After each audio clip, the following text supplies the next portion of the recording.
Hello everyone, and welcome back to class 3. I am so excited to be here, and I just want to give you a quick overview of our last class and talk about what's coming up for the next class. So our last class we went into the planets a little bit, and hopefully by the end of that class you can now understand the significance of the planets and their purpose in moving everyone to higher levels of consciousness, taking a Homo sapien to a Christ consciousness. That's the main significance of why the planets are part of the solar system, since everyone is a living organism or a result of planetary movements and the magic and mystery of God's creation. It's only right that since we're all a part of it, we've got to be ruled by certain things, and there must be purpose behind every action. And I think that we are just the reaction to the actions of the cosmic and planetary movements, actions, and symbols. So I hope that class 2 highlighted this, and I hope that I did a good job at explaining that relationship between humans and the planets, and why we need them, why they're here, why we rely so much on their energy. Although these are planets that we think are dormant, we think are lifeless, they hold a life that is not necessarily extraterrestrial, I would say, but they are the core essence of our life. We are actually extraterrestrial to the forces that exist on these other planets. So we are aliens to it, not it to us. So in class 3, and this is also chapter 2 in our book, and our textbook for this course is Mythic Astrology, Internalizing the Planetary Powers. If you are interested in getting this book, I would highly recommend getting it. Ironically, the author's name is 𝂀𝁸, and 𝂀𝁸𝓀𝓀 wrote this in 1993, I believe, is when it was published. Don't quote me on that, but that's what I see here in the beginning of the book. So chapter 2 goes into the sun. Now we're going to focus in on specific planets.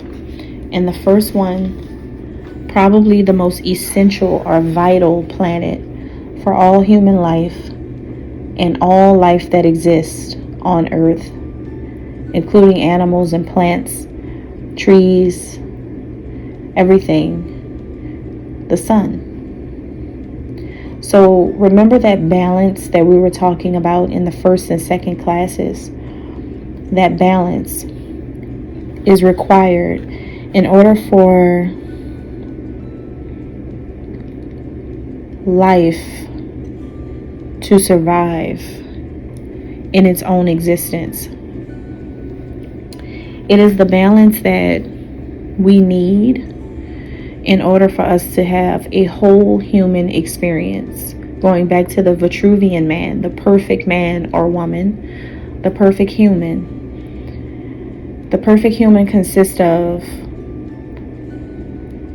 conscious and subconscious thoughts, ideas.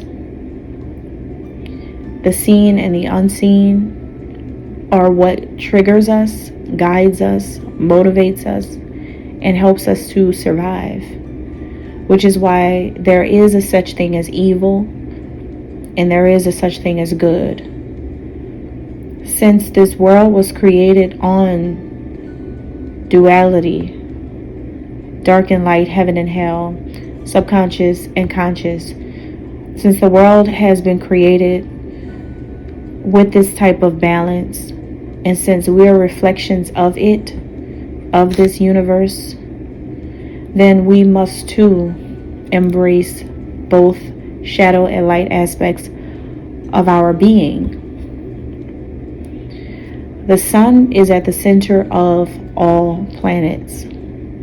It is the light and the warmth that allows life to exist, grow, and evolve on Earth.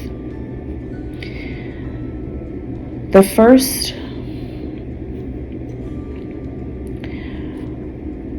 spirituality that existed, organized spirituality that existed, was the spirituality stemming from ancient Kemet, the Black Land, ancient Egypt, formerly known as ancient Egypt today, where Pharaoh Akhenaten says that the sun was the source of all life. There's a writing from Pharaoh Akhenaten that is here in the book, and it says, "O Ra, at dawn you open each horizon. Each world of life you've made is conquered by your love. Because the daylight follows you, it walks in peace. Everything created was created in your heart. The earth, the people on it, the four-leggeds, winged ones, swimming ones, all. I am your child. In the greatest of all dawns, raise me up."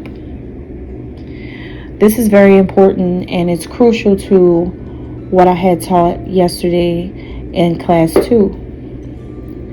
But I find two things that stood out to me with what Akhenaten has said. The part where he says everything created was created in your heart. And we have found out that the heart of the universe is the sky. That is the vault. That is the vault of God, God's heart. We can find it in the sky, which is where the greater light and the lesser light lives. The subconscious and the conscious part of the universe lives in God's heart. And we had discovered that the best way to get to God is through your heart, being that portal, being that sky, and that greater light and lesser light, the conscious and subconscious parts of your human body mimicking the universe, is your brain, your mind.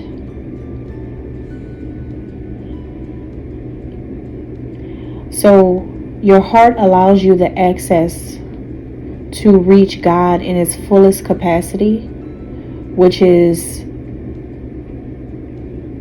having full open communication through the crown chakra, which is the area at your head and above your head, allowing the divine God to fill your mind, right and left, with the purest messages, ideas, thoughts, and information. Because God sits at your mind, since the human body mimics the universe. So once the heart and the mind are strong and fully integrated, and you have the Spirit of God flowing seamlessly through both, that is when you reach nirvana, enlightenment, which is why meditation or meditative practices and spirituality and healing is all working together with humans in order to help you ascend to that point in your lives where you finally find that perfect yin-yang balance.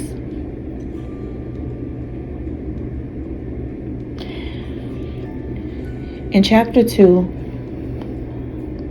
this is all about the sun, but I love this book so much, And I just knew it was a reason why I bought it. I knew it was a reason why I bought this book. I'm supposed to teach. And I'll tell you why. By the end of this, you'll know why.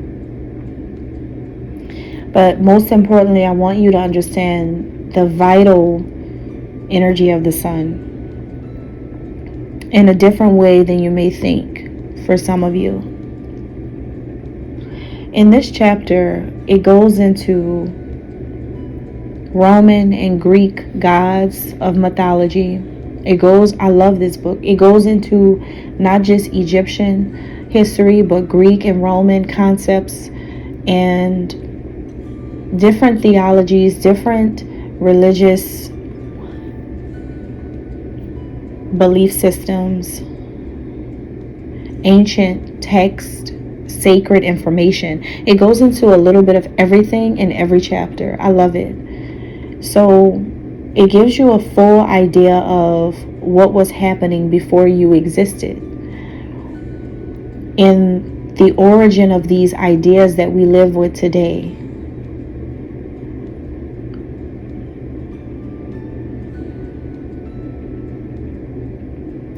I also found it really interesting in this chapter that in Greece, there is a sun god called Apollo.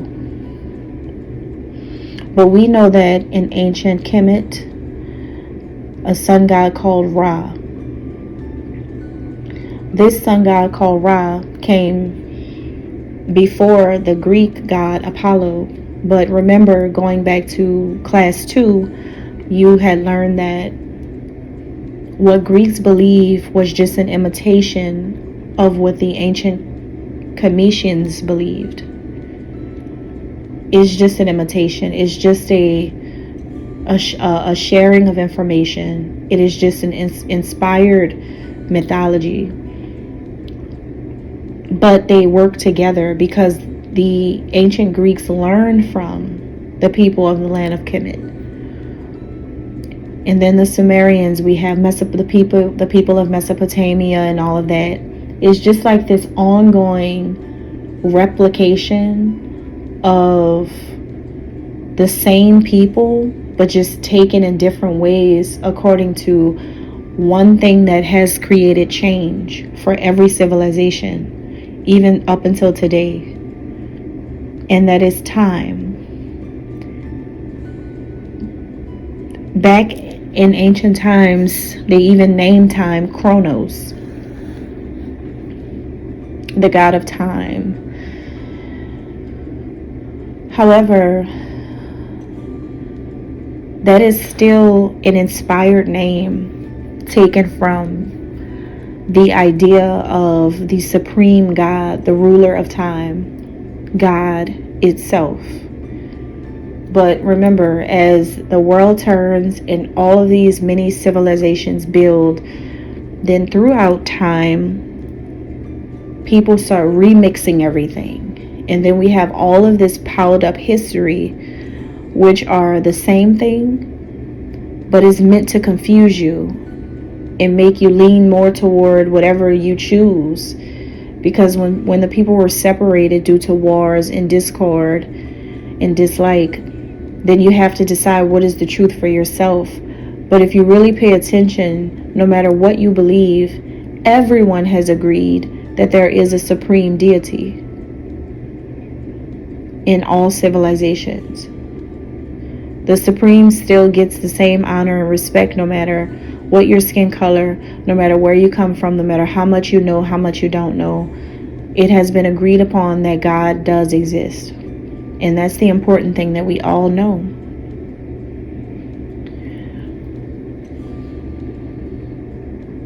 In Greece, the sun god is called Apollo instead of Ra.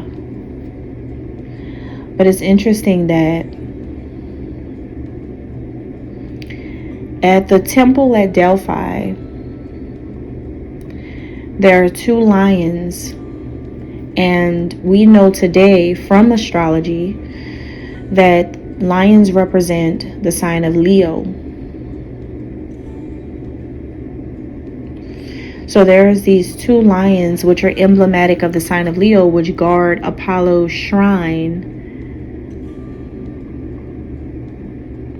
Now, when you think about that, and if you are a Christian, or if you are familiar with Christianity, then even if you don't believe it, and if you're just familiar with it, then you would probably have come across some pictures, some illustrations, some artwork by now of the kingdom of heaven, the golden staircase, and the huge like podium, and the not podium, like these huge pillars, I'm sorry, around the temple. And then you may see lions with wings on their backs right there at the entrance of the kingdom of heaven. That's Christianity. But in mythology, that's the shrine of Apollo.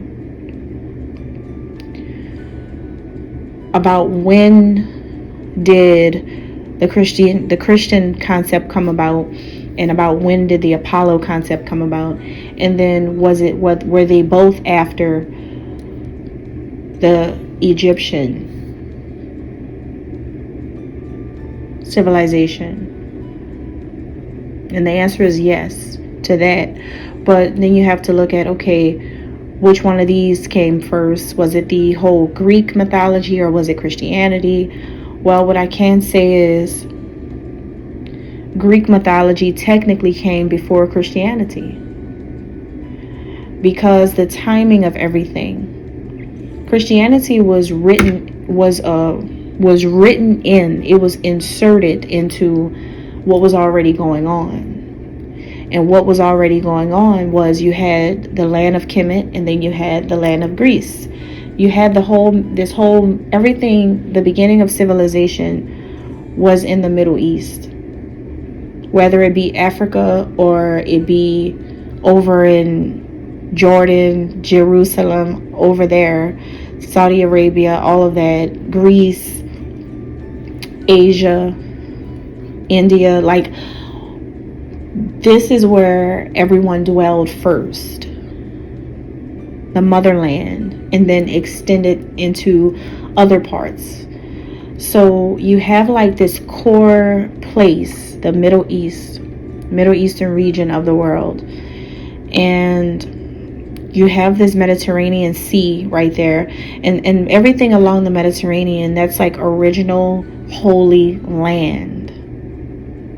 Whether it's south to the sea or north to the sea, everything there is original holy land. And the reason why there are so many different depictions of religion, and why there's so many different versions swirling around that Mediterranean Sea, is because when the people were split, when the people went in their different ways and started to migrate and travel south, north, east, and west, they all took the same concept and created their own beliefs based off of one thing. It is like the game you play when you are a child, and you start off, we played this game in class a lot when I was growing up. But you start off with a statement, you whisper it in the next person's ear, they whisper it in another person's ear, that person whispers it, and by the time it gets around the entire classroom, the sentence is going to be totally deconstructed, and it will be a brand new sentence by the time it gets back to the original sayer. The creation of religion happened in that exact way. The creation of mythology happened in that exact way. Everything happened in that exact way, according to hearsay. Words can be twisted, changed, and rearranged due to a lack of hearing. Going back to class 1. Class 1 talks about the creation of the creation of earth happening by the sound of God's commands. It's so important what you are telling yourself. What messages are you receiving, and are you interpreting them correctly? Whether it be consciously, as in actually hearing, like how God sends messengers to tell you certain things, how God sends synchronicity and signs, that's the conscious, or the subconscious way, when you're receiving them intuitively, or when you're dreaming, or clairvoyant, if you're clairvoyant, or if you're clairsentient, you're picking it up from your feelings. That's when the psychic senses come in. So it's very important that no matter which way, consciously or subconsciously, that you're well balanced in order to hear the accuracy of the information. Because when you're out of balance, that's when it can become deconstructed and totally changed and remixed by the time it gets to you. By the time it gets through to you, a lot of things could have gone awry. So that's just a perfect example of information that you're even consuming today. You have to have, yes, a true discernment, but you would also need to have that balance. You would have to embrace the impossible and the possible. So people fight in war over belief systems and religion right now today, because you have groups of unconscious or just fully conscious people who believe one way and disregard that of a subconscious group of people who believe another way. And then it creates discord amongst these two groups with traditional and non-traditional beliefs. And then there is a clashing of ego. And it's interesting how I just said that, because ego is a big significator of how much sun energy a person is expressing.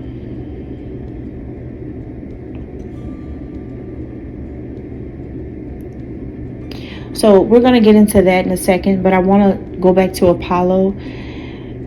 In the book of Revelation, chapter 4, verse 7, there's something here about 4 creatures, and out of 4 creatures at the kingdom, at the gates of heaven, one that resembles a lion. Okay, so that's your Christian depiction of what is depicted through Apollo. Now, Apollo is the Greek god of light, music, and prophecy.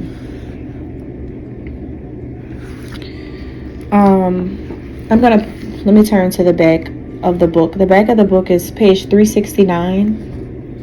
It's interesting how page 369, we're using that today. So Apollo, where's his name at? Okay, they didn't. I wonder why they didn't put Apollo's name back here. I mean, it's here, but it's not where I wanted it to be. Okay, let's go back to chapter 2 then. So,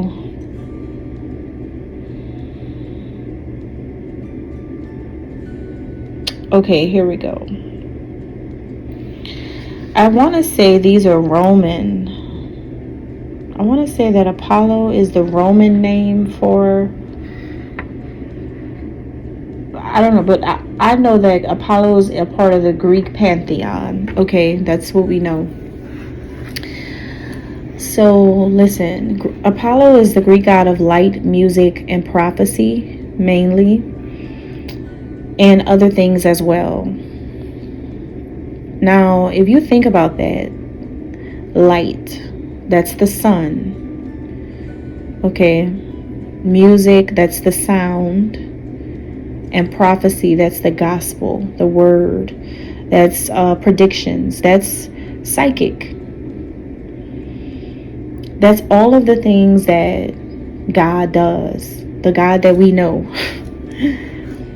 Now, there's this story about Apollo having to battle with a python, like the enemy.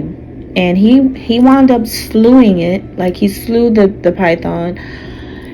And then he was able to set up his shrine at Delphi.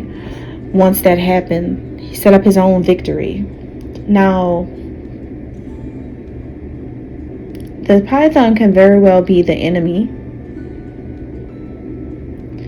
But listen to this. It says there was a priestess known as the Pythoness. Now, this is when it gets really interesting, how there was a female version of this python called the Pythoness, but she was a high priestess. And so she was an oracle. She knew everything. She knew everything. Her eyes were all seeing. That's what that means. She had all seeing eyes. Now, in Hermetic philosophy, or Cometian or Egyptian, whichever one you want to use, this is interchangeable, so I'm going to use different ways, but it all, just to let you know, if I say either of those three, I'm talking about ancient Egypt during this class. So in ancient Egypt,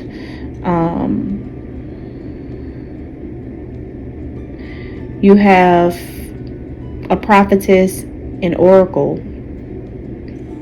like something that in modern day they say a magician. There's different figures of ancient Egypt. It's not all about goddess Isis, right? But there's different ones. So you can be talking about another goddess of magic, or you can be talking about goddess Isis. But who's the most prominent goddess of ancient Egypt is goddess Isis. So that's probably that reference to that, okay?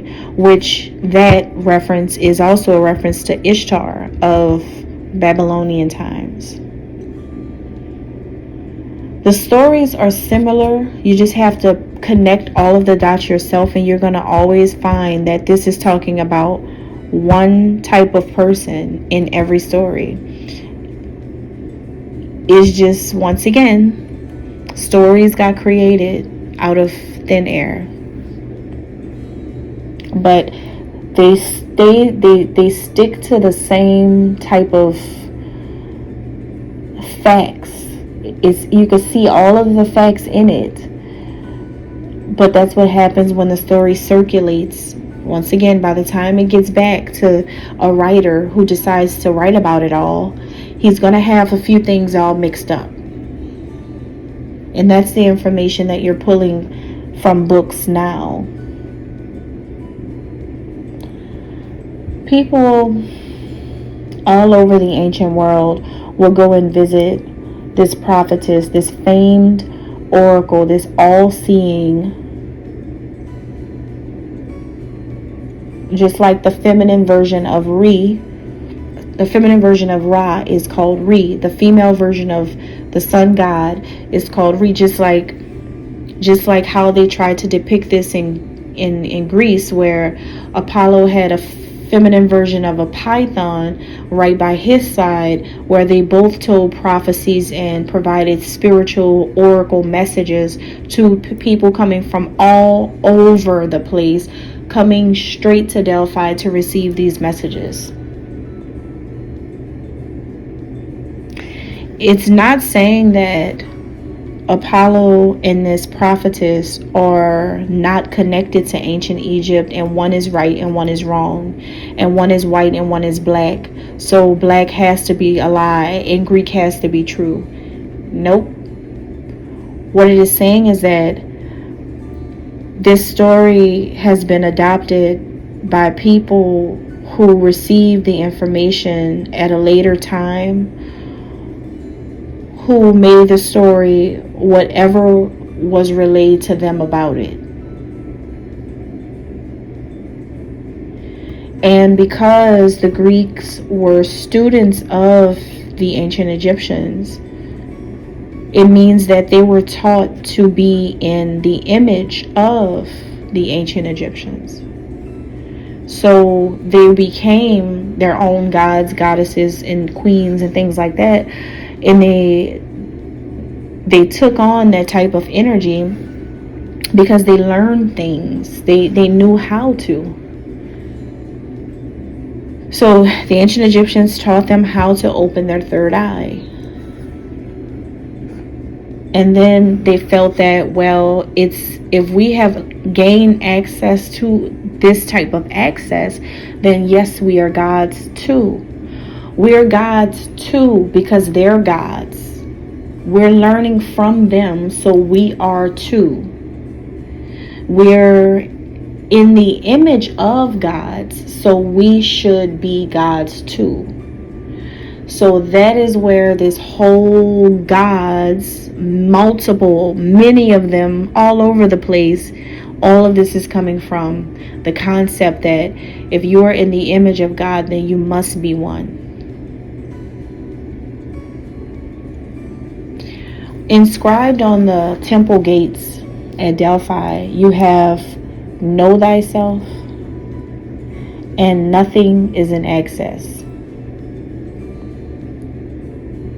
Now, know thyself is something that comes from the Hermetic text of the emerald tablets from the Egyptian god Thoth in ancient Egypt.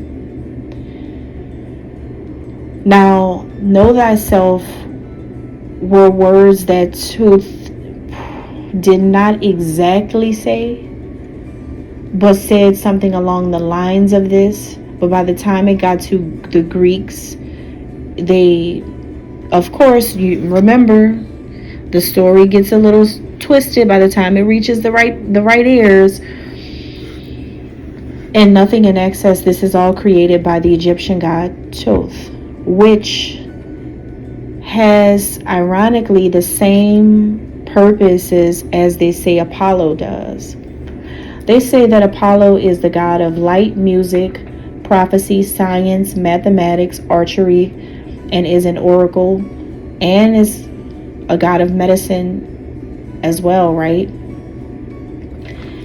If you look up the Egyptian god Thoth, you're going to get the same attributes.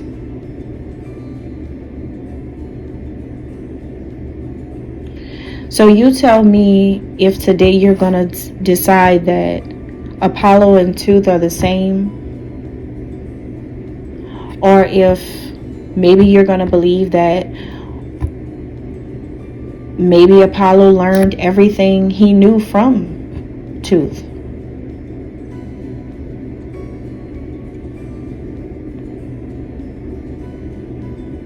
It's up to you. But this is the same thing. It wasn't multiple gods popping up out of nowhere. And just like a lot of them, like the world was full of these people. No, it wasn't like that.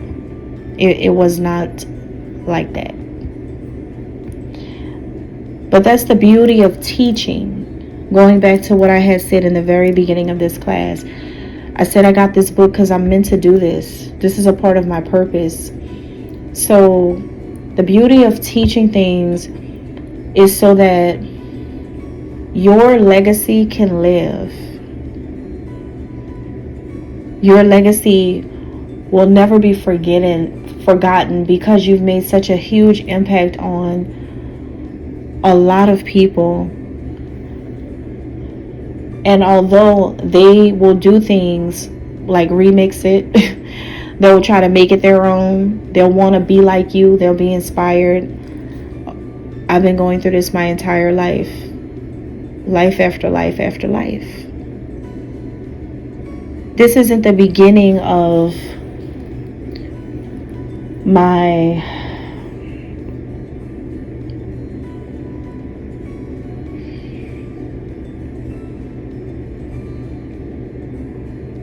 mass production, my mass produced essence.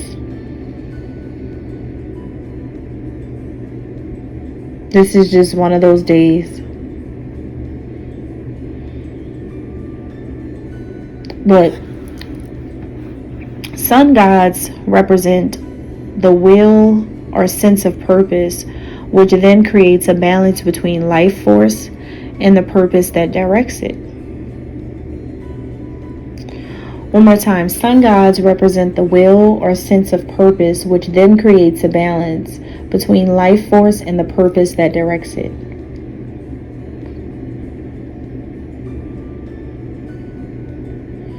So let's just think about that for a second. When we pray on Sundays, the day of the sun god, right? We're praying to God. And we're praying to something that represents the will or sense of purpose, which means the purpose for us being here, which then creates a balance. And going back to the second class, or maybe the first class, how do you create balance?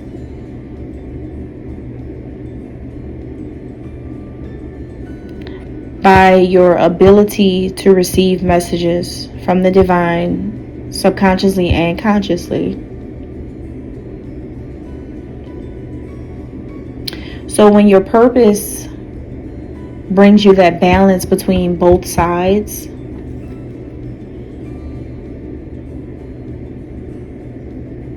then you have found your life force,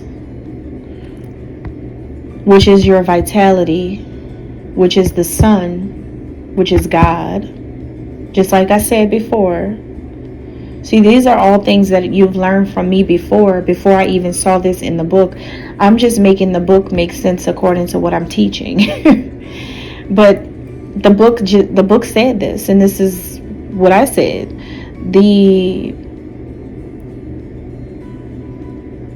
That's when you can reach God. And then it says, and the purpose directs it. So what this means is, and maybe I should ask you guys, why does a person start seeking God, or how does a person begin their seeking or their journey to trying to find God in this kind of way? The purpose is what directs this journey to God. A person's purpose. So when you find a person who has found their purpose is a balanced person. A person who has already embraced the light and dark aspects of their human existence. They have gone through the good, bad, and the ugly, and then they are ready to have a relationship with God. Give their lives to Christ, or give their lives to God, fully commit when they hit that enlightenment part. And they're fully open to all that God has for them, and whether it's good or bad, they're humble. All of that is going to be the driving force that leads a person to the sun, to the vitality, to the life force energy, to the light. So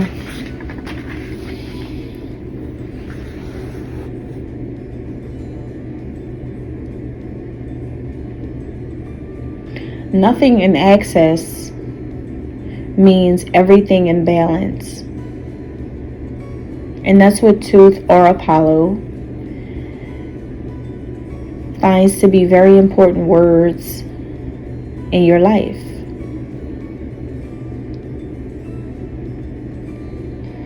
Everything in balance makes perfection, which means the idea of God's perfection is light and dark, conscious, subconscious, day and night, good and bad.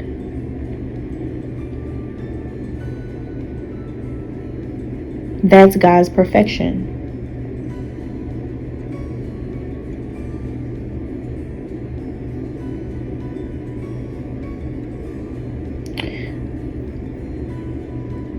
Apollo, one of one of his jobs was to be the reconciler of opposites. A reconciler of opposites. Like, remember two fish, Pisces, the fish going in two different directions, the division sign from the second class. If you have seen the second class, if you haven't, you need to watch that. But the division sign in the second class, the depiction of what Pisces does, like the purpose of Pisces in astrology is to bring division. Originally, that's what it means. And so when you think about the two fish swimming in two different directions, Apollo is the reconciler of these two opposite directions, which means that Apollo brings order to holy chaos of sound.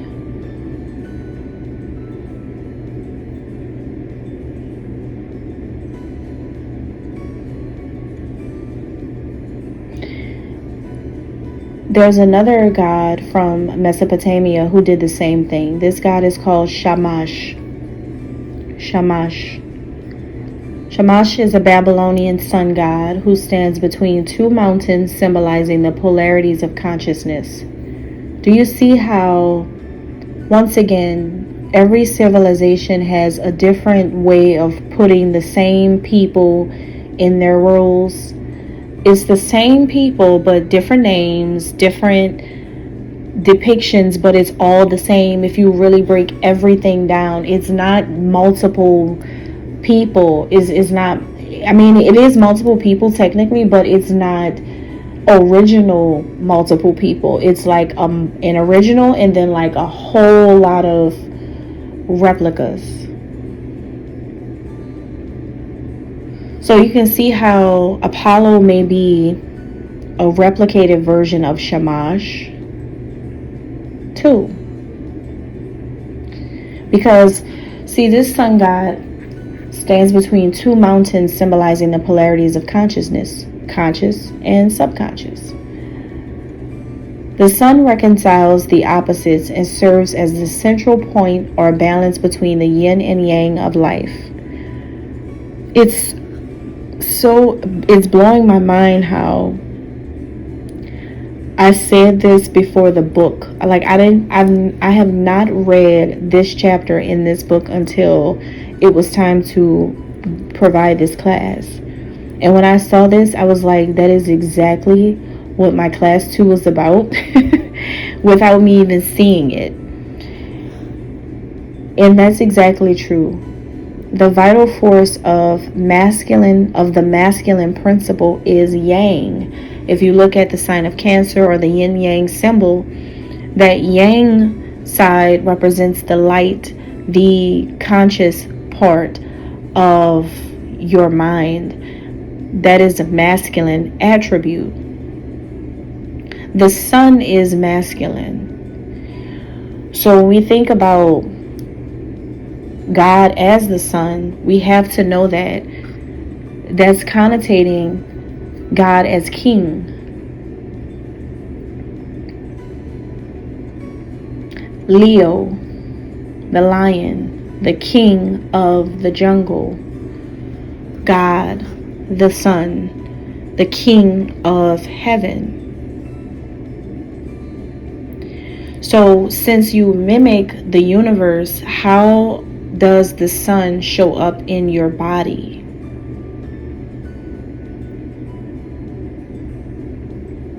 We have a chakra called the solar plexus, which is located right about where the sternum is. So this is below your chest, like, you know, right there, like at the rib cage, that part, top of your stomach. The solar plexus, okay, that is depicted as a yellow bright light. And solar plexus, sun, solar as in sun energy, solar energy. The solar plexus chakra, the motto is I am. It's a fiery chakra. So shades of yellow and gold are associated with this chakra. The I am part of your psyche. So that's the masculine part, the masculine chakra, the masculine part of who you are. But don't think about it as man. Think about masculine as in ego. It's the part of yourself that has that confidence. Solar plexus chakra, one of the attributes is self-confidence.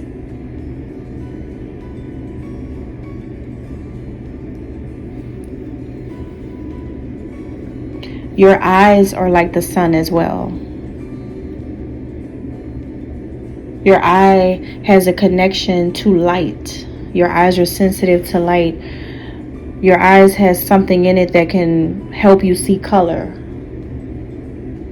When you look at things, if you didn't, everything would just be gray, like those old TVs back in the day.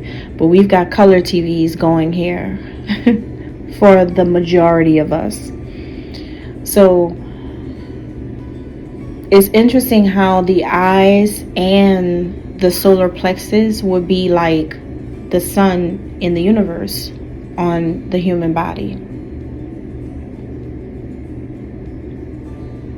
It has something to do with how you see yourself, what you believe about yourself, the fullness or the emptiness of you. Because the solar plexus can include the stomach, the fullness or the emptiness of you, as well as the fullness or emptiness of your vitality, the light. How much positivity and joy do you radiate on a daily basis, and how much of it is lacking?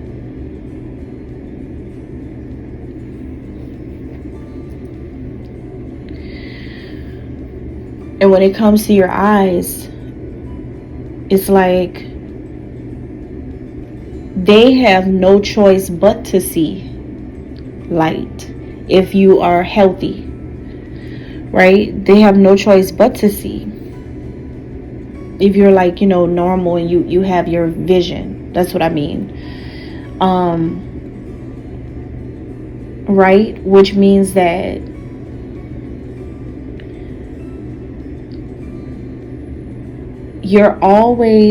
every person is always consciously aware of who they are. Every person is consciously always aware of their own existence. Every person is aware of their being. Every human is a being. You're always aware of it. That's what that means on the body. The sun is the greater light in the universe, and your sight, your vision, and your solar plexus, which is your vitality. So your vision and your life force is what is directing your day. Is telling you where to go.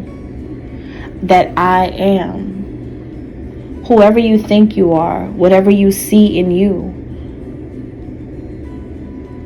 9 times out of 10 you're going to act on your sun energy. So in astrology, people have sun signs. The sign that you are born in according to the month and day you're born.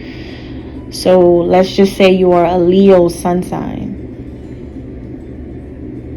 Well, that means that your I am is that you are someone who possesses possibly a big ego, or maybe just a person who has a lot of self-awareness. You know who you are.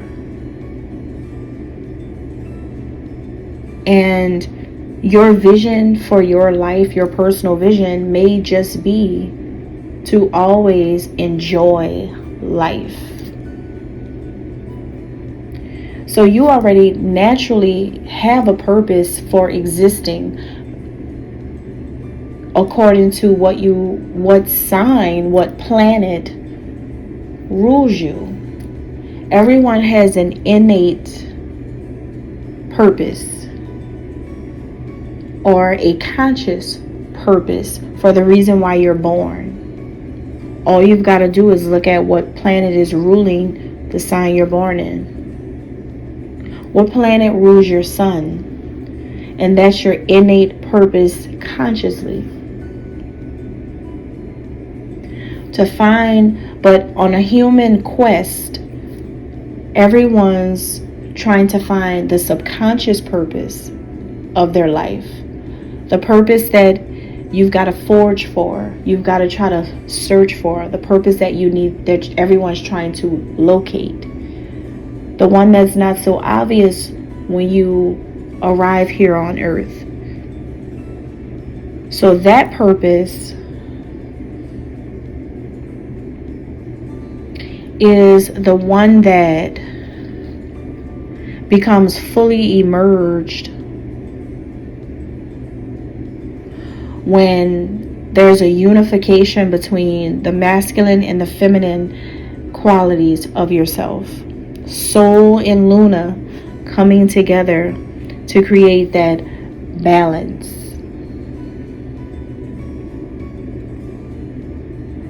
Because balance is connected to Libra, the scales, the balance. And Libra is always on a constant mission to find relation. So humans are always trying to relate to the next human. And that is your subconscious process that you're all put here doing. Like everyone's trying to relate to the next person, believe it or not. You're just trying to find your way in this whole Homo sapien playground here. So it's up to us to find our relationships. What is a ship? A ship is another vehicle of transportation to get you somewhere. So we're trying to find those other humans to relate to get somewhere. And where are we going? Where are we going? We are all trying to raise our consciousness to Christ consciousness.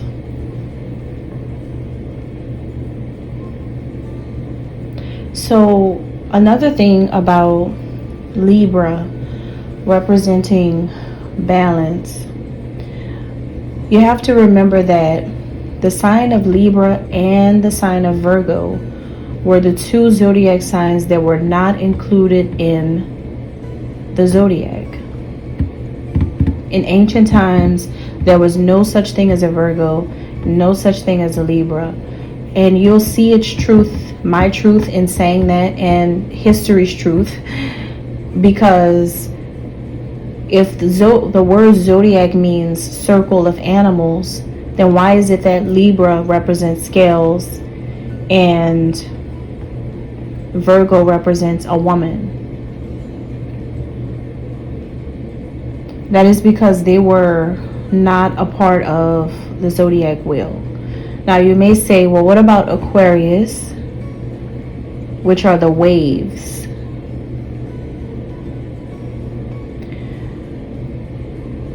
Aquarius is another zodiac sign that was added.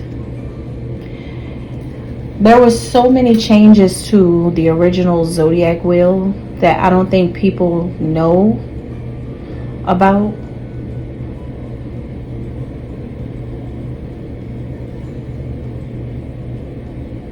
But when Aquarius was created, that constellation did have an animal, a part of it, that got removed.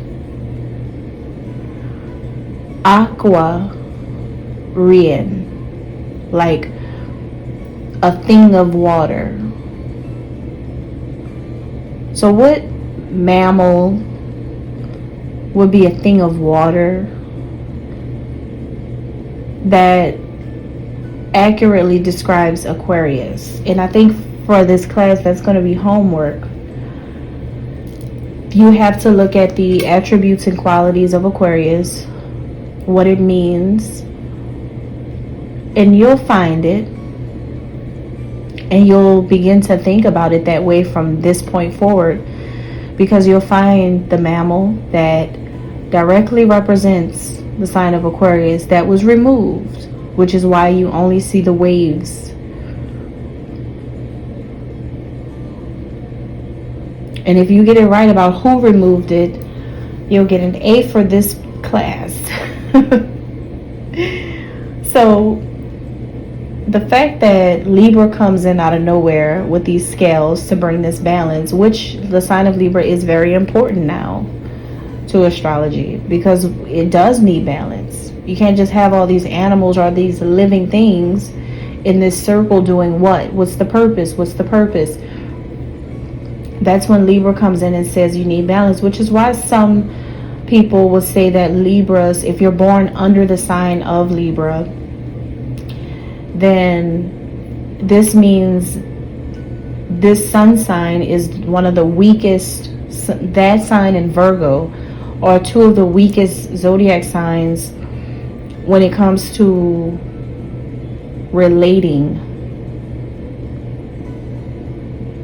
because Libra is made to exist as a reconciler of opposites, to find balance, not to already have it, or to create balance.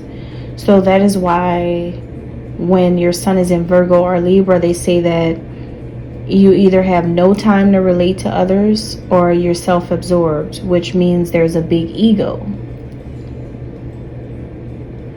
The strongest signs to the sun are Leo, because the sun rules Leo, as well as Aries, because the sun is a leader and a fire sign and is positioned to the sun. And the fact that the sun begins its orbit at the sign of Aries makes these two the strongest in the sun. Planets linked directly to the sun will have a profound impact upon the individual's ability to reach its conscious aim in life. And remember, what is the conscious aim?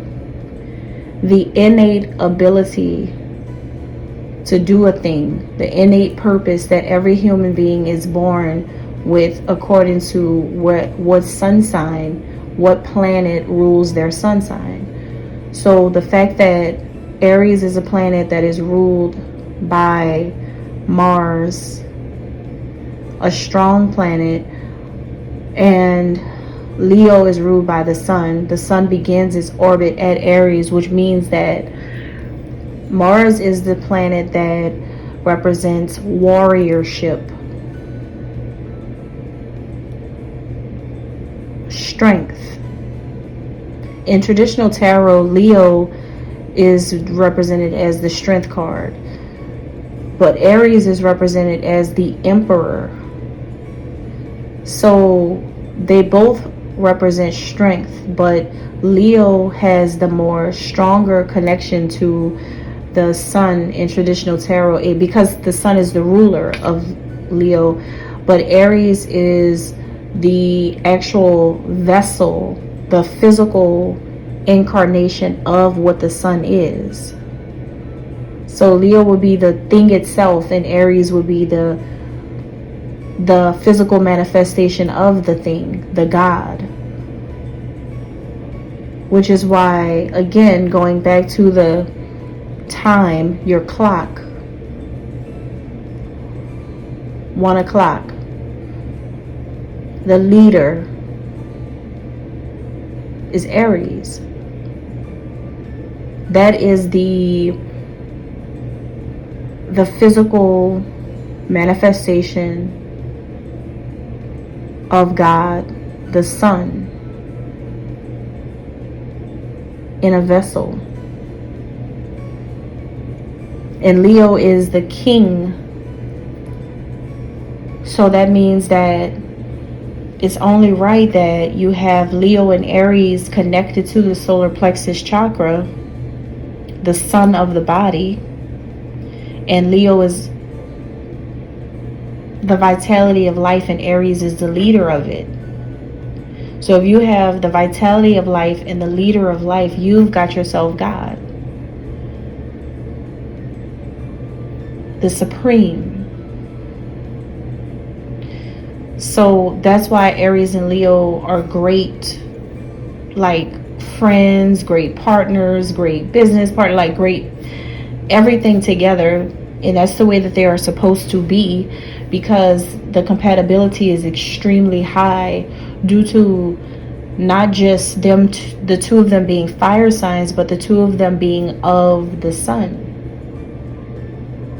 of the same energetic source. The solar power between the two of them, they both have an innate ability to have energy, higher energy than most. They have an innate ability to be more creative. They have an innate ability to have a fiery nature, to have a lot of enthusiasm and drive and ambition, and they're like a lot of strength. So the last part of this class is about the word sun itself. S-U-N. So if sun is worshipped throughout many civilizations in our history, which tells us that that is the conscious part of our mind, the conscious part of God. God as king, as ruler. Then I think now we understand why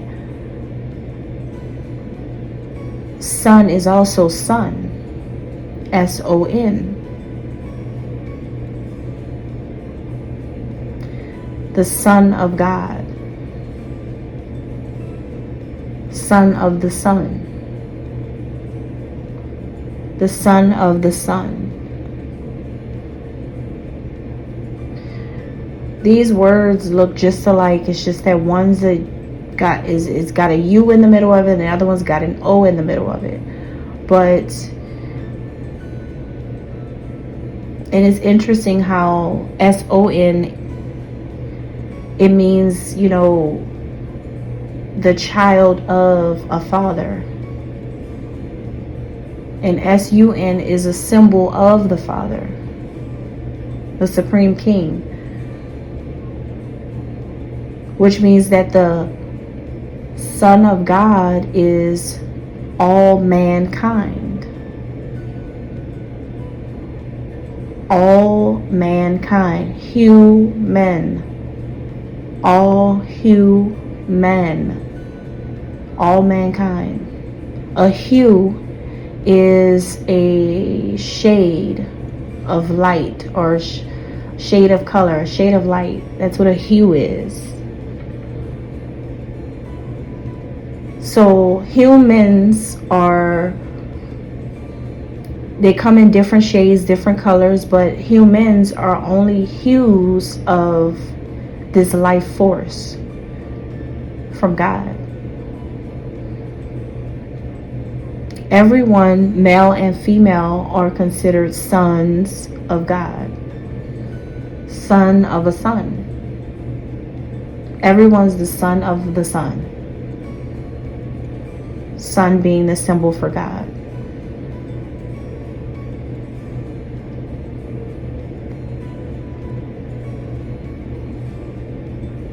So the journey for humans is to, become one with the sun. Aries, remember, uniting with Aries, become one with the sun, the leader. Aries is the physical manifestation of God that's going to guide you to that life force. Now, I want you to pay attention to something. Now, this part right here is not in the textbook. This part is coming from the textbook in my mind, okay? I sometimes can look at things in different ways because of my mind, but I want you to also look at something. You have sun, S-O-N, and sun, S-U-N. It's interesting how what makes them different is the O and the U. But something told me that this O and this U is really just the constellation of Taurus.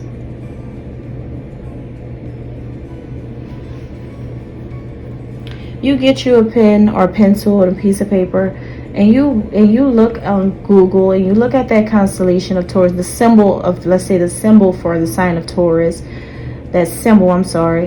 you look up that symbol and you look at that O and that U.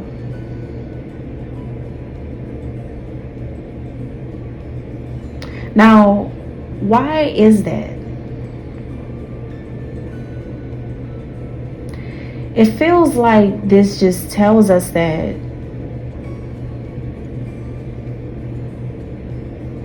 it tells us something really important about the sign of Taurus.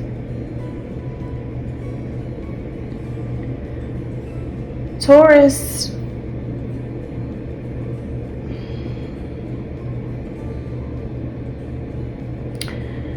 is a second house ruler. And the planet that rules Taurus is Venus, which is associated with love. But the second house,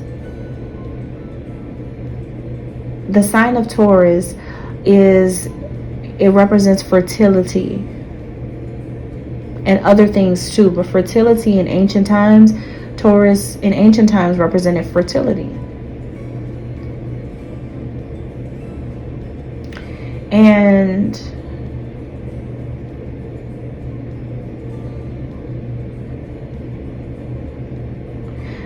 going back to Apollo, who is considered the sun god, Apollo had a mom and a dad and had also a twin sister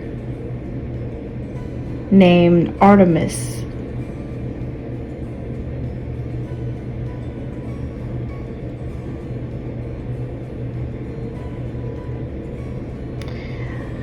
I find it interesting how sun and sun looks like, some type of word reflection, meaning the same as God.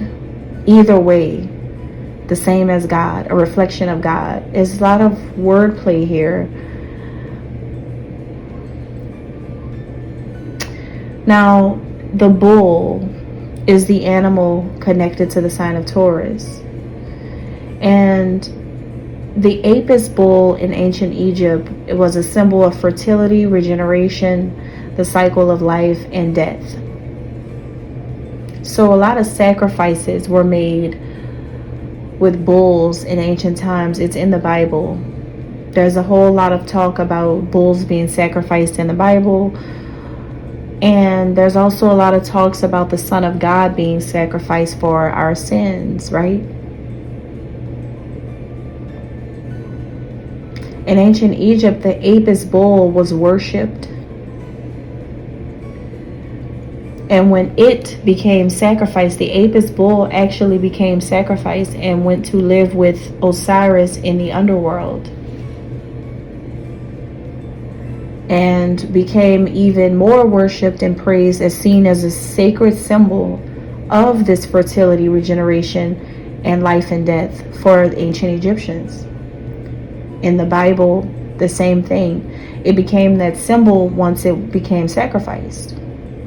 Just like the Son of God was sacrificed.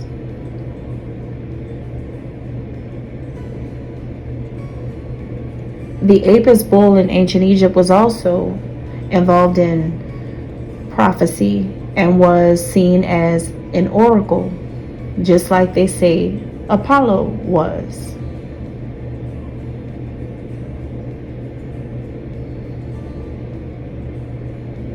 They say that the Apis bull's actions were interpreted as signals from Osiris and Isis.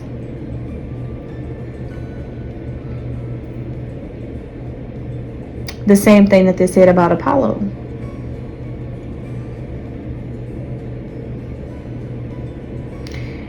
The bull represents strength and fertility and sacrifice.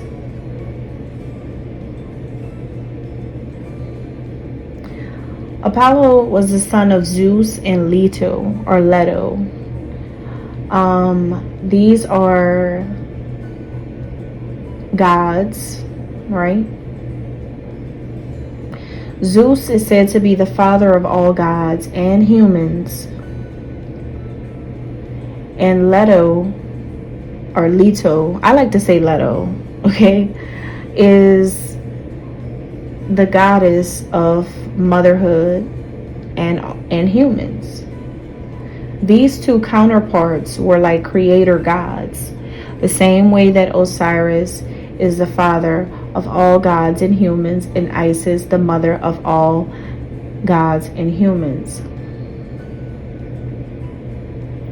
And they got together and they gave birth to 2 children, to twins. But Osiris and Isis are twins. Adam and Eve are brothers and sisters.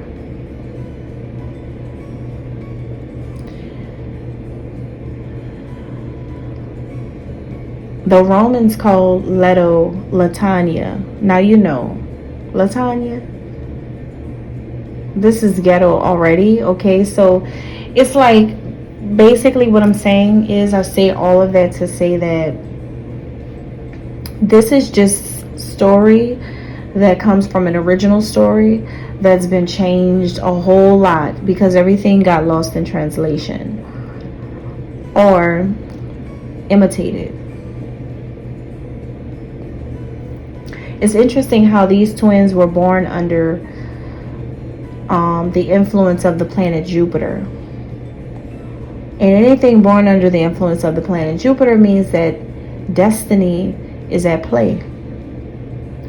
It was destiny. It was fated for these two to always be connected. The same way like Adam and Eve, the same way like Mary and Jesus, the same way. Fated, destined, always to be together. Brother and sister. They say that Apollo and Artemis, these are the children of Leto and Zeus. That's the twins, Artemis and Apollo. They were like, for some reason they always had, they were archers. They always had a bow and arrow in their hand. They were archers. When you think about the archer in astrology, that's Sagittarius, which is why I brought up the Jupiter thing, born under the influence of Jupiter, because these archers, like the Sagittarius energy that's ruled by Jupiter, 9th house energy.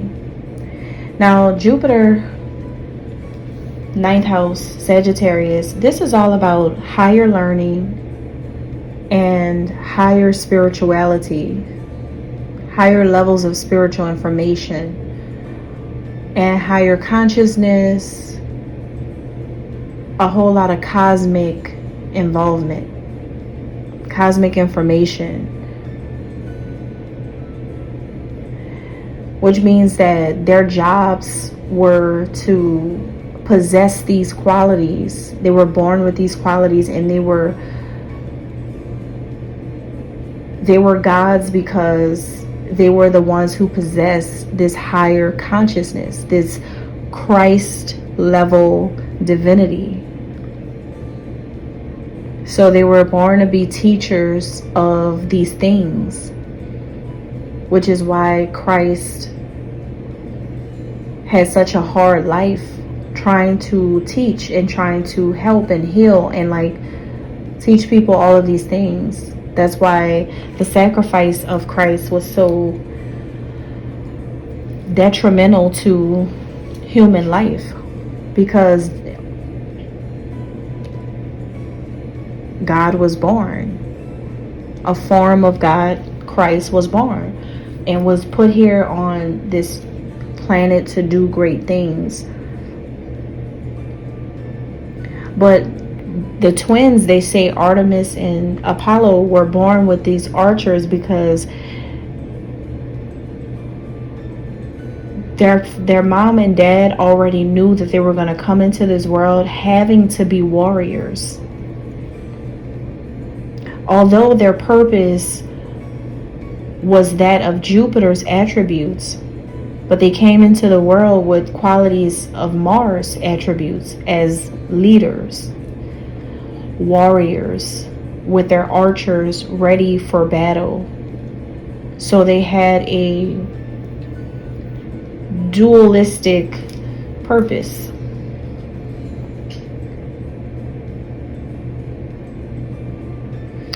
And Venus was, let me go back to page 369. Let me see if they have it. I feel like they keep, interesting. Zeus in Greek is Jupiter in Roman. Okay, so the father of Apollo and Artemis was Jupiter in Roman. And remember I said they were born under the planet of Jupiter?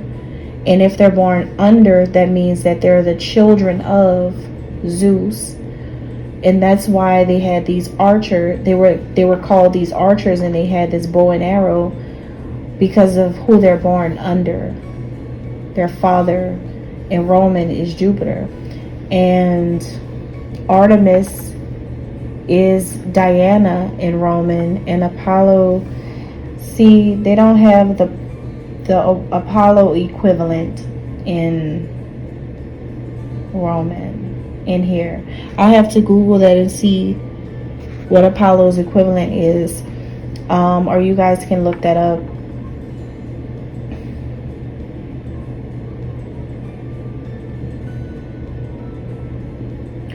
But we have in Greek, Aphrodite is like Venus in Roman.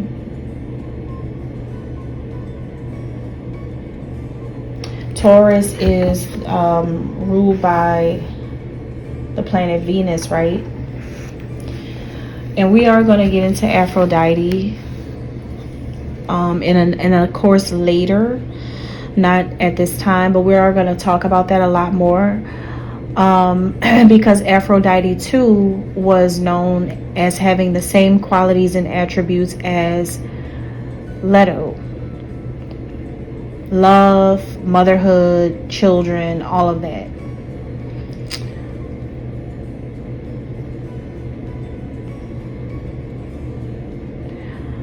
Artemis is also, so we have Apollo's associations. And we know that, and so Artemis's associations is that she's a huntress, nature, she's connected to nature, the moon, virginity, and childbirth, which all sounds like Goddess Isis as well. All of this sounds the same. So we have, it's so interesting.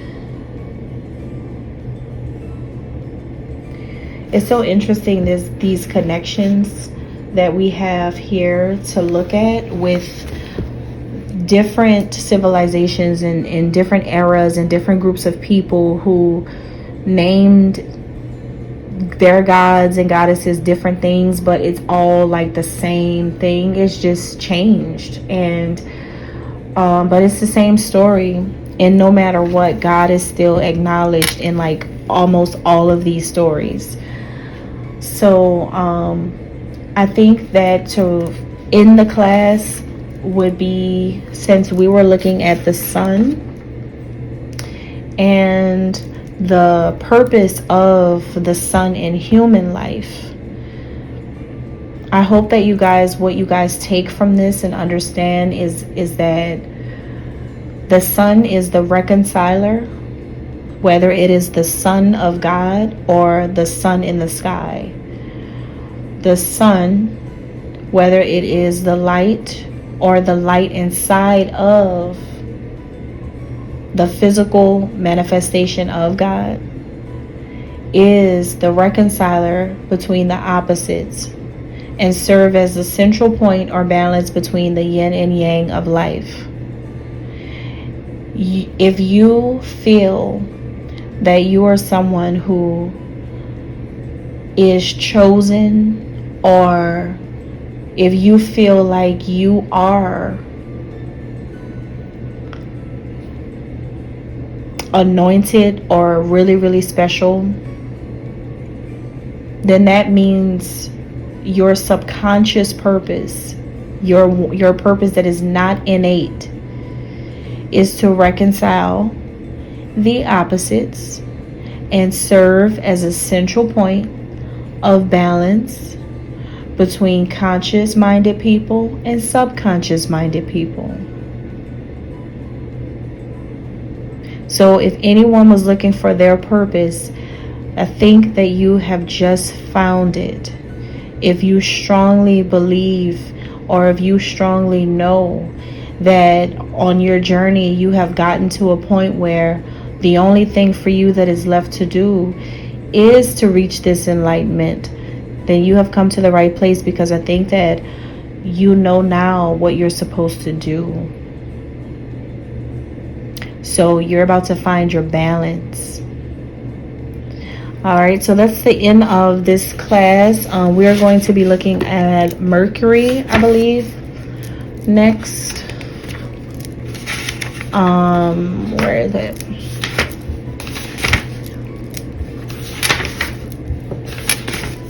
Yes, so we're going to be looking at Mercury. This is chapter 3 on page 31 in the book. I can't wait to talk about this, because I feel like Mercury is a planet that doesn't get talked about as much unless it's Mercury retrograde. But I want to pull out other aspects of Mercury, and we're going to be talking about that next class. See you there. Thank you.